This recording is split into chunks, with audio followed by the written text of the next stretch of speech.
I'm Brianna Orr, and the country that I chose was the British Virgin Islands. So to start off, I want to talk about the history. Who first inhabited the British Virgin Islands? The Arawak natives were the first recorded settlers who came from South America. The Arawak inhabited the islands until the 15th century. The Dutch colonization, Just van Dyck, a Dutch explorer, created a permanent settlement on the west end of Tortolo in Silver's Hole territory. He traded with the Spanish colonists in Puerto Rico and farmed cotton and tobacco. Then the British colonization. In 1672, England had taken control of the British Virgin Islands. Staplin had controlled the territory directly after the outbreak of the Third Anglo-Dutch War. Next is the economics. Their GDP is 1.07 billion or 1.07 billion, yeah, which is ranks 177th out of all of the nations in the world. Their inflation rate is 1.1%, which honestly is a little low. You want to look more at 2% for a stable economy. And one of the biggest industries in the economy is tourism, which is their national income. It comprises 45% of their national income. And there are about 1 million tourists who visit the spot annually. Some more additional facts are their exports, which are rum, fresh fish, fruits, imports, building materials, automobiles, agricultural products. And then in the 1700s, their slave trade was part of their economy. As bad as that sounds, it was a very big part. So in 1790, there was an increase in the slaves that were held in the estate of Isaac Pickering.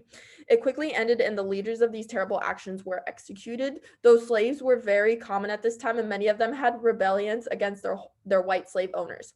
The most famous slave insurrection was in 1831, where they had a plan to escape to Haiti and kill all of the white males. But all of the plotters in this were executed, in which they failed. In 1807, the trade for slavery was abolished, though the existing slaves had to continue their servitude, which wasn't fair because it was unjust because there were still existing slaves that were not completely free. Next is the religion. The majority religion of the British Virgin Islands is Christianity. And one of the churches is called Mary Star of the Sea Catholic Church, which is located on the east end of Tortolo, which I have inserted a picture here. And one of their spiritual beliefs, or a lot of these slaves were Christian, but they brought over some beliefs from Africa. And one of these, or two of these, was their magical powers and superstition. So in the bottom right corner, you can see a spiritual practice called Obeah. Next is the sociology aspect, which compromises ceremonial occasions and food customs such as the Good Friday dinner. There's also live entertainment as well as many activities, dancing, parades, etc. The territorial dress on July 24, 2020 was adopted by the House of Assembly and became a national symbol for the British Virgin Islands. This was unique. This was a unique aspect of their culture. In the cloth, the turtle dove, oleander, hibiscus, soursop, and sugar apple all were representative in the cloth. The color of the print is red, white, and blue colorings of the fabric. And there were 3 designers. 2 for the dress, which was Florence Phillips and Miss Christian Fraser, and then 1 for the print, who was designed by Mr. Karan Harry. Next was the history of Mary Prince's slave narrative. So I first wanted to talk about a story in the Caribbean islands, or in the British Virgin Islands. So on November 1733, at the estate Fordsburg, a few men that had been captured planned an attack against their masters. This slave revolt wanted to attempt to escape the terror and torture and have freedom. A grandfather who owned the estate during the 1930s explained this story to his grandkids. The grandfather told his grandkids how the slaves attacked the Danish soldiers when the gates opened at the fort. Many of the slaves lost their lives that day. From the fort, the rebels headed to the different plantations and took control of the entire island. The Danish had a hard time trying to capture the rebels. Many of the slaves hid in the brush and took cover. The slaves had these secret camps that were where they hid, but the ones that did get captured were executed. There were several attempts that the slaves had to make an escape to Tortolo. Some of them had no choice but to jump and to seek refuge, but unfortunately, many of them died. This occurred at Mary's Point, and the cliffs were stained red. This symbolized the blood of the fallen slaves. So Mary Prince was also a slave, and she wanted to tell her story and to show the life that the slaves lived during this time. And this was very significant because she was a woman, and this wasn't common for women to be giving slave narratives during this time. She always stayed hopeful and hoped for the next master to give her better treatment, but this was just not the case, and she expressed the emotional turmoil that they faced. Both of these stories had a lot in common because they both showed that the slaves fought back. Mary Prince did not just did not obey her masters. She would find moments where she would rebuke them and would refuse to work when she was too ill to.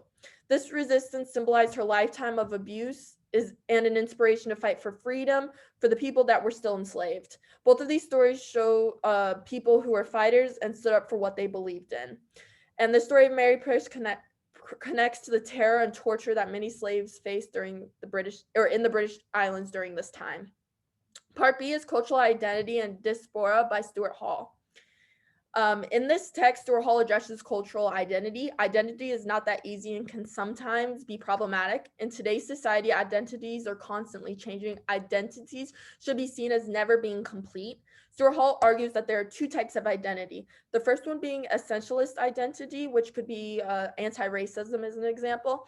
And then another one would be, or the other one is discusses the similarities and differences between a cultural group. This type of identity shows the problems that colonization faces. And in the British Virgin Islands, they are supporting the Black Lives Matter movement. So this is one of his types of identities. And the Black Lives Matter movement is the British Virgin Islands is one of 137 nationalities that are taking a stance toward police brutality. And over the summer, last summer, George Floyd did get murdered by a police officer. And this country is helping people fight for their identity through facing racial injustice and giving them the support they need to feel like they belong in the country that they live in. The next part is to integrate reflexivity.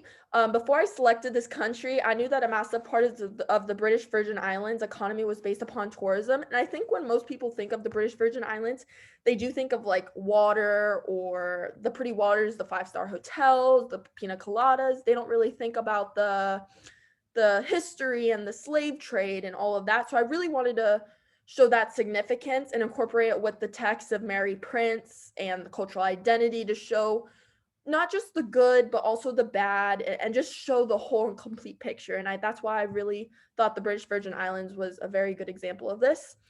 And my method for picking this country was to expand my knowledge on a country that I had heard of in the past. And I really like this picture to the right, which shows what GDP is. Since I am a finance major and I have a minor in econ, I really like, inflation and GDP.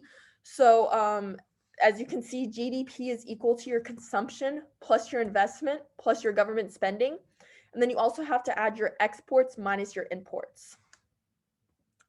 And part D is beyond Caribbean literature. So what am I going to take away from this? After this course is done, these two texts, Mary Prince, The Slave Narrative, and Cultural Identity and Diaspora by Stuart Hall, will help me go beyond Caribbean literature. For example, Mary Prince's Slave Narrative helps me beyond this class because it inspires me to publicize a movement. So right now I am supporting the Black Lives Matter movement. She has inspired me to stand up for what I believe in. After learning about her story, Mary Prince inspired me for that. And then Stuart Hall's essay inspires me to be more aware of mental health and to always try to be happy. I think it is very important to always stay healthy and be as happy as you can be, especially in today's society with social media. It's so easy to be so caught up and try to compare yourself to these influencers when it's just edited at the end of the day. So I really think that his essay was very inspirational to show that like you have a cultural identity and life is changing and your identity will always change and you just have to kind of adapt to that. And one of his quotes that I really like that I took away from this class is, "Our cultural identities reflected the common historical experiences and shared cultural codes, which provide us as one people with stable, unchanging, and continuous frames of reference and meeting beneath the shifting divisions and vicissitudes of our actual history." And I think that ties into what all I had to say. But I really hope you enjoyed my presentation. Thank you so much. And here are my 7 sources.